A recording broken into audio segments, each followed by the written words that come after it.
If you're ever wondering what I always do beside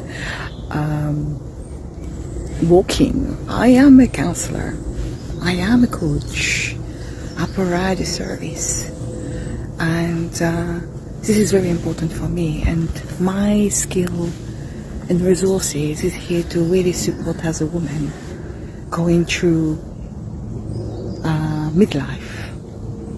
It's not an easy journey. I felt sometimes I was alone.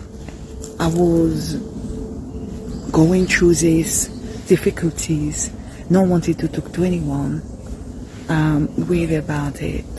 So really, I just would like to really accompany as a woman going through similar difficulties, not only the health aspect, but also the mind aspect.